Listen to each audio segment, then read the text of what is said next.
Afternoon and welcome to Lunchtime series where we add value to people's lives, happening every Wednesday and Thursday on ebizradio.com. You can catch the Lunchtime series on all major podcast channels. And to help us grow this channel, guys, we need you to follow, like, and share today's conversation, because right back in our coaching segment, we have such an amazing woman who's done some amazing things. She's the managing director of African Brand Architects, and Shereen Hunter. Welcome back to the show. How are you doing? Thank you. Thanks for having me, Kevin, and good afternoon to all your listeners. And it's absolutely a pleasure to be back. I mean, last time we spoke, just to summarize up quickly, we spoke about, how possible it is for a South African brand to work at an international level. And I took all of that information to heart, and I was like, okay, cool. So how do I apply myself as a South African brand? And I did. And, I've landed one of my first international clients because of it. Yes. So guys, if you want to go and check it out, go to the Lunchtime series, type Shereen Hunter, and you'll find the conversation we had. But Shereen, I mean, tell us more about you, just sort of so the listeners sort of remember who we're talking to, and what we're actually going to be speaking about today. So, I mean, obviously I am the owner of African Brand Architects, and I'm passionate about building brands, Kevin.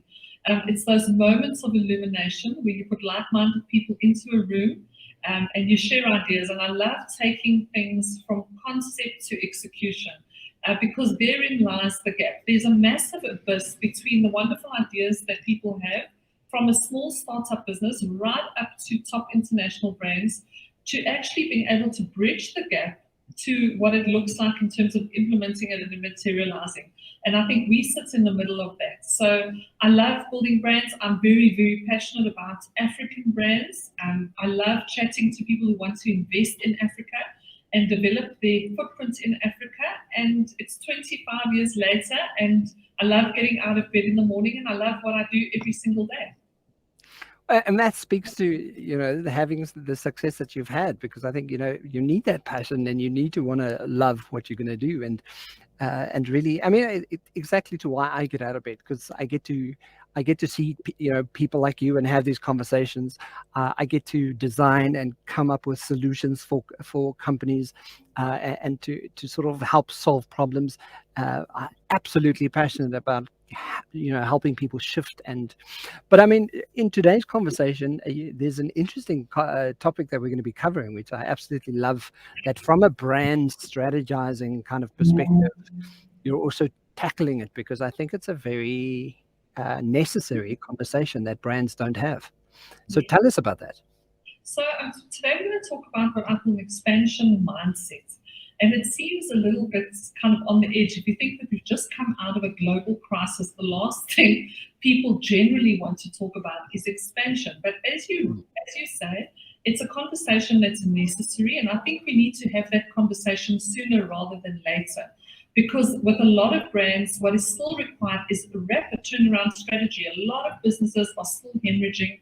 A lot of people who are working from home are really struggling after a global crisis. And I think to some degree it is the environment that we are trading in, but I think there's also a level of mental entrapment in that we are now the product of the aftermath of that global crisis. And almost all the conversations that I've had, in the last 12 months have all been around how do we cut the fat, off the bone? How do we trim down? How do we consolidate? Where else can we save? And just a couple of weeks ago, I was watching a documentary. I'm forever learning, and that's part of my mandate to everybody in terms of just being successful, is this continued cycle of learning. But the coach that was speaking was a financial coach, and she was giving some advice to a young lady who needed financial advice. And what she said was so profound to me. It's all I needed to watch in the program. I switched off the computer after that, and I was like, that's what it is. And what she said to this girl is, you know what, you need to spend less time thinking about how much you can save, because there's a limit as to how much you can save and how shrewd you can be with money, or how prudent you can be, or how savvy you can be. What you need to do now is pivot and focus on how much money you can make, because there's no limit in terms of how much money you can make. And I thought, that's just the truth. Because as I engage with company after company, business owner after business owner, almost automatically it steers to how can we scale down? How can we be more conservative? And actually, the conversation that we need to have now is not so much about how much we can save and not get stuck in that place where you're so consumed with being conservative about how you're spending your money, but really start to shift on, okay, how do we look at opportunities to generate more wealth and create more profits? And I think that decision is something you need to do consciously. I don't think it happens automatically. So for me, that was quite astounding. It actually changed the way that I've been approaching my own company in the last few weeks.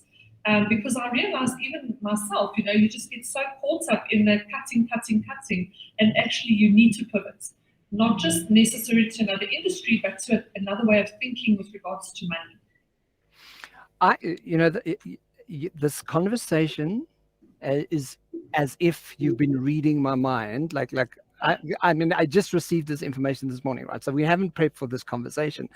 And in the last, I did a previous recording today on this conversation where we talked about moving from desperation into deserving.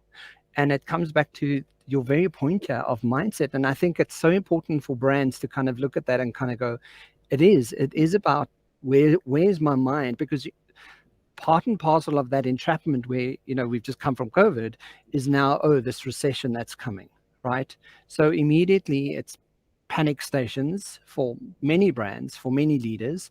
And immediately that's not useful not for your employees, not for you. So it's really like catching yourself and kind of going, okay, cool. This is a mindset thing. And where is my mind at, right? And I think that's what people really need to be to really be careful of.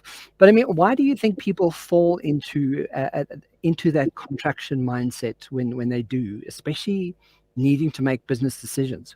Well, I think there's two parts to it. The one I've already leaned into, which is, I think, we've had 24 months of programming, which is about being safe, protecting yourself, very much in a survival mode for almost all companies around the world, or a few specific industries. So I think that definitely is the kind of like the first nail in the wall. I think the second thing, which is we know it, but we're not always conscious of it, is the company that we keep, Kevin. I think we have to very intentionally and very deliberately change the conversation. And if we can't change the conversation in the community that we are in, we need to shift communities so that we put ourselves in the midst of the right kinds of conversations. And I think especially if you're a small business owner or even just this is not really relevant to small business owners because a lot of my work is with CEOs and MDs of huge multinational companies, but the company you keep, the conversations that you're having in the passage while you're having lunch, who you're having the brown with while you're watching the rugby on a Saturday, if that conversation is negative all the way, I'm a Christian, the Bible says bad company corrupts good seed. So the principle is that negativity will always pull down positivity and not that positivity will pull up the negativity. So I think the majority of your time, you must very consciously choose the company that you keep. And it is difficult because as we get older, we all fall into the rut of, having the same conversations with the same friends and socializing with the same people. And, if you do have a stable business, even the same clients, but I think you have to be very sensitive about what it is that you're listening to, and you have to filter that information. And if you can't get out of it, at least minimize or reduce it, because it has such a massive impact on you on a daily basis in terms of your psyche and your preparedness for the day and your view of the future, the company that you keep. So that would definitely be, the two parts of it. It's like that old saying. I don't know how old it is, but I mean, when I first learned that your net worth is directly equal to your net work. So who you spend time with will show you how much money you will earn.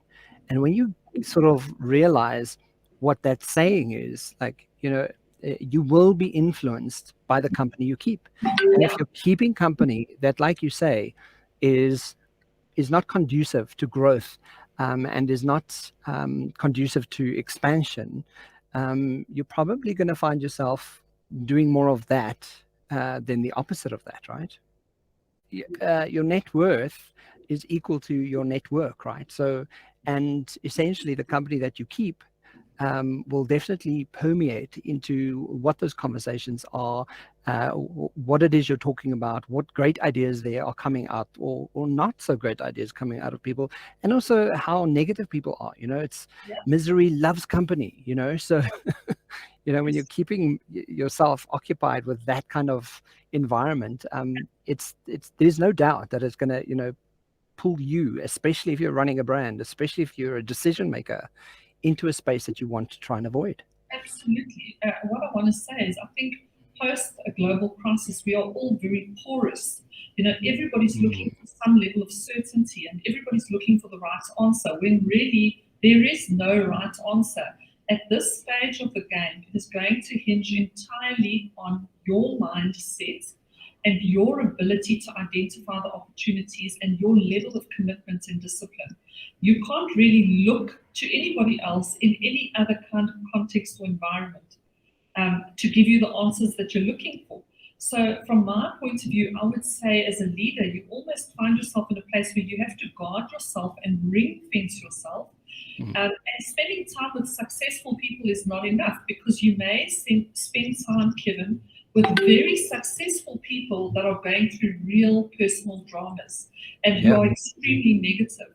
So the fact that they've survived with their business, or even that the business could be thriving, is not really a barometer for the quality of conversation you have with them.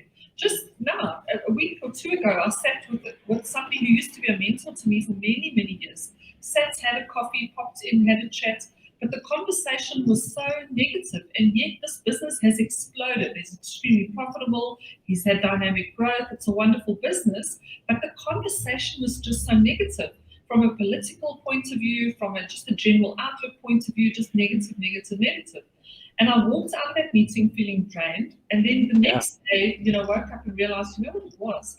Actually, that energy was permeating it. Exactly your words. It went right through me. And I need to limit my time in that conversation. I think we have to be very sensitive. It is such a fragile period now. It's a real make and break. And the quality of those conversations are, extremely important. So, I mean, that's a really great example. But what are the practical examples that demonstrate an expansive mindset? Because, we know that it's how you spend your time, but what sort of stems from a brand perspective and from a CEO or a leadership perspective of what is an expansion mindset? Well, I think part of it is where you spend your time. So depending on how you've pivoted your organization. So if you were maybe at office space and you've moved your staff home, I think there's a space for that. I don't think you can leave them there entirely. And I think you have to look for opportunities to get back around the table and to collaborate, so that those big thinking ideas can really manifest, because they're not going to manifest with anybody sitting alone at home and purely working on Zoom. So one of the things I'd like to say is, if you want to really get your creative juices flowing, and add an element of risk to what it is that you're doing as a business, look at your workspace and make sure that it's inspirational. If you're in existing office space and maybe you haven't moved, just rework your space. Bring something fresh and new into that environment. Then I think definitely relook your network, your community, and see whose community you can possibly gravitate towards that is doing bigger, better things than what you are, or how you can bring people like that into your community at work to inspire the whole as a family. In terms of mentorship, I think it's important. This is a great time to cross-pollinate with mentors across different industries. Don't get stuck in tunnel vision where you're purely working with people within your industry. So, for example, if you are in the coaching space, perhaps collaborate with somebody who comes out of finance space or somebody who comes out of medical space, because there's some wonderful common denominators and ideas that you can take out of different sectors and bring it into your sector, and sometimes in a very cost-effective way. They've kind of invented the wheel in that industry. And then don't be afraid to appoint service providers or new employees. it can really choke a business when you are understaffed, because more often than not the opportunities are there, but you don't, in a contracting environment where you've contracted your resources, you just don't have enough people to get the job done in excellence on time, and then you end up losing a lot of the opportunities. So another example is I was sitting with somebody else coaching just recently, and they were really, really struggling in their business, and actually it had everything to do with automating that business. There was an investment required for a digitizing certain processes and really reducing the workload, which is a small investment now because digital products are so competitive. And the second thing was just to get a PA, mornings only, even start with a mornings only person who's in your space that you can delegate to, and that can really pick up a lot of the load, because I always say the most expensive person to make coffee and do filing in any business is the business owner. Business owners should really be on the front line, securing those strategic partnerships or contracts or whatever it is, and the administrative should be picked up by a line of succession. So that's something that I really I preach to all my clients, is don't try and do it as cost effectively as possible. Rather get some interns in, get some junior staff in, get them to pick up that load and free you up so that you can really go and scale your business. Yeah, I mean, I look at having a virtual assistant. For me, it has saved my life and time for me to really focus on so many other things. And right now, I can't function without her. I'm like, I need this, and she's like, okay, cool. And then she says, yeah. So Lauren is she's going to listen to this because she's going to help me edit this video. But I can't. She knows where stuff is, and stuff I don't have to worry about. She makes things happen that is just sort of helping me churn out a whole bunch of content and information that obviously we work through during the week, but I don't have to physically sit there and do it, right? I mean, it's such a no-brainer, and I love that. And I hear often, Kevin, is people saying to me, I can't afford an assistant. And I always say, you cannot afford not to have an assistant. Because if you generate X amount of money per month with an extra set of hands, technically that should scale. So really you cut off your nose to spite your own face when you don't have the help that you need when the demand is there in your business. Yeah, and looking at where it's moved to for me in my business now with an international client, I now have a personal assistant, I have a designer, I have someone who writes comms, and communications for me. Like, I can't spend time doing that as well, and the strategy and putting content together and finding the solution. Like you don't, right? And for me, it is having an expansion mindset. It's just you as the leader really need to have you need to know who to trust. You need to find the right people, and really just know that. And I think it is a mindset thing, like, how do I do what I'm doing, even if it's a smaller business, but, do it efficiently so that, and like to your point where you don't maybe need someone there permanently, but hire someone virtually, hire someone that's, there for 2 or 3 hours in the morning. But at that, again, it comes back to mindset. And I want to say, be patient with the process, because the next thing that people tell me, oh, but I tried that and it doesn't work. And it's true. You may try 1 or 2 people and it may not work, but you have to be persistent in your business. You need to be patient until you find the right person. And then once they land, well, then the rest is history, because suddenly you can scale. Exactly. So why do you think people avoid this expansion mindset?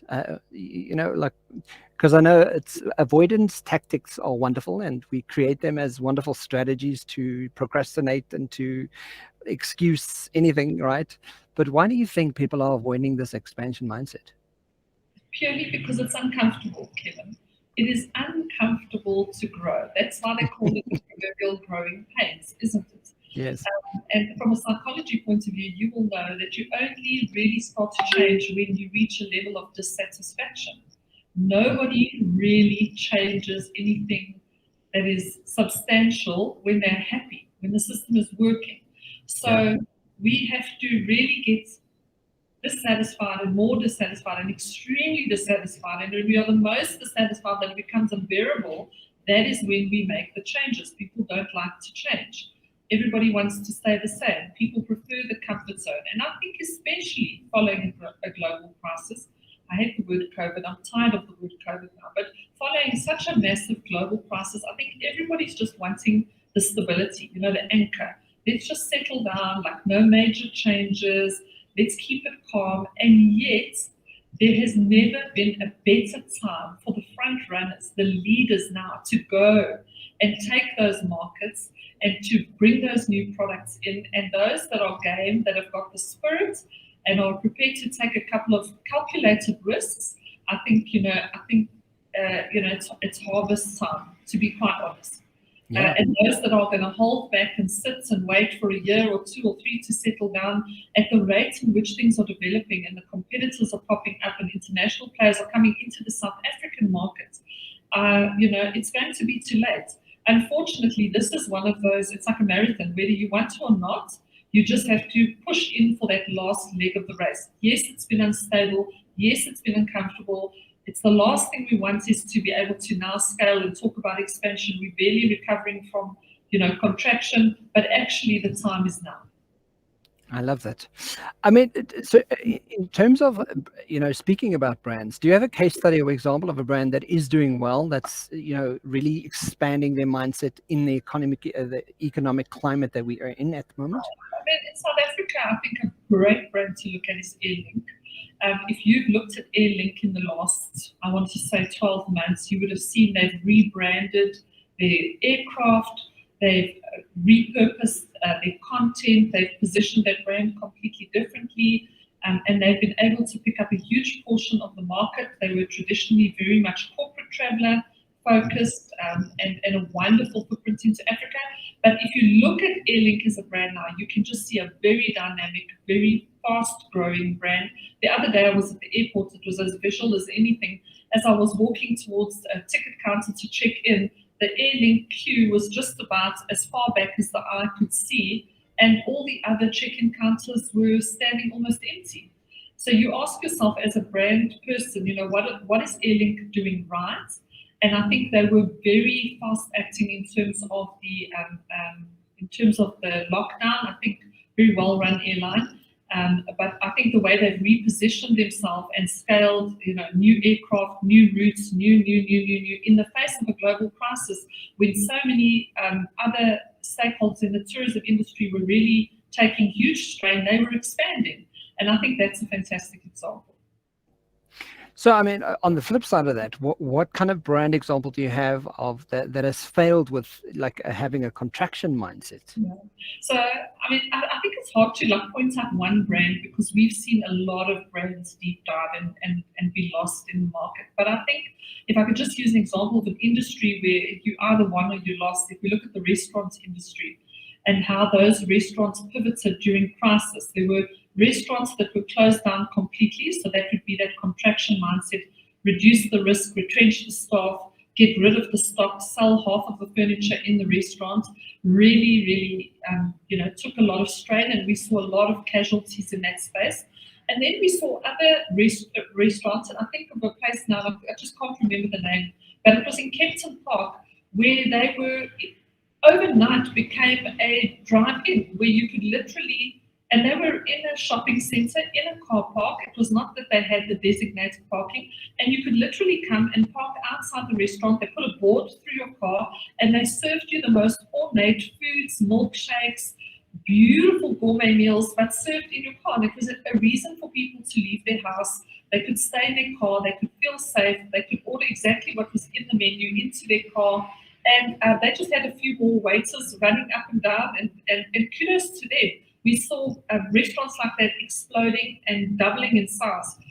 We saw photos of what that restaurant looked like just a few weeks ago. Friends of mine were there, and they've expanded that restaurant. They've taken up more floor space. So they took that opportunity, and it is a mindset opportunity where everybody, all their competitors were closing up shop and contracting. They took the opportunity to expand. So I think that's just a really good example of that. I absolutely love that. I love that you use that example because it just speaks to that exact thing that we've been speaking about. Even though times are as difficult as they are, if you take a step back and say, okay, we know that there's load shedding, we know that there's crime, we know that the government is what it is, we know there's 110 things that we know, right? And it's like, okay, what am I doing about it, and how am I going to tackle this, and how do I show up so that I can rise above all of it and kind of go, okay, so how do I stand out amongst the crowd? And I think that's a requirement these days, right? If you're running a business, if you are a decision maker, part of that conversation has to be, how do I stand out head above shoulders above everyone else, and what am I doing that's different, right? Because I think that's a big differentiator. And I mean, it's amazing that some brands have actually done that and switched around, even the restaurant industry. But I mean, sorry, I want another example. There's another restaurant that's up near Southgate in the deep far south of Johannesburg, but they also had a restaurant with a kitchen fully equipped and served to table. And during the lockdown, all they did is they built a whole lot of braais outside the restaurant, and they had open fires and a lot of meat, and it's a beer and a braai. And you can go there, whether it's lockdown, not lockdown, and you can always, get a beer, and they always braaiing meat, and they give you your meat with your salad, and you when you pull up, also in the shopping centre, Kevin, these are not fancy restaurants. You can smell the meat, you can hear the music playing. It makes you want to socialize. And I tell you, there's not a time that I don't drive past that restaurant that it is not full from morning till night. So again, just a simple thing, by taking the food out of the kitchen into open air, created a completely different atmosphere, and there they are thriving. I mean, they could easily franchise. Amazing, yeah. So I mean, how do we migrate from your perspective as from our brands and working in brands? How do we migrate from contraction mindset to expansion mindset? So I think the first step must be consciousness. You must actually realize that your mind is focusing on the wrong thing. So you need a high level of consciousness to be able to say to yourself, look, I'm negative. I'm thinking about the wrong things. I'm talking about the wrong things. I'm in the wrong conversation. I need to change. So that awareness of self is the first step. The second thing is you need to make a decision and stick with it.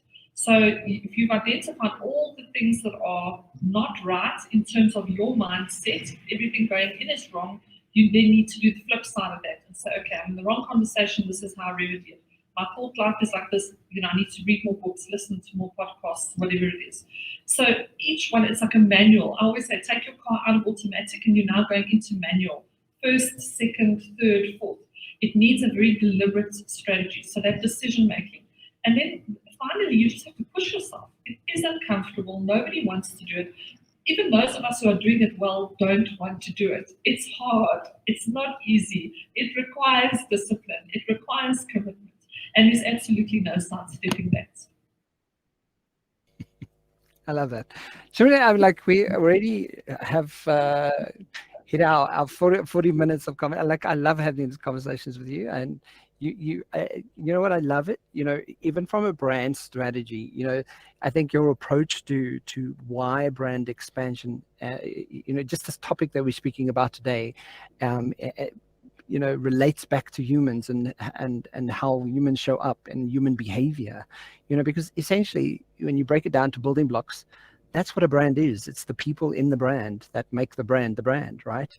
And the fact that you've connected those two for us today and really getting people to think, brands should be expanding. They should be, if you can sum it up for us and just give it to us in your last sentiments of the day. And then guys, we got all the links in the description boxes, and you can click and find Shereen wherever you are. And but if you could summarize all that for us today, what would that be? I'd say one thing: fill up with the good stuff. It's a time for healing, restoration. Fill up with the good stuff. Do it very, very deliberately and intentionally. Whatever it is to restore and refuel yourself, do that. Keep learning. Keep, moving into the right conversations. Keep protecting your peace. Do that. I love that. Perfect. Yeah, perfect. Managing Director, African Brands Architect, Shereen Hunter, thank you so much for spending some time with us. And I'm going to chat to you soon. I know you're going to be back. So have a wonderful week. Thank you. Bye. Cheers. Bye.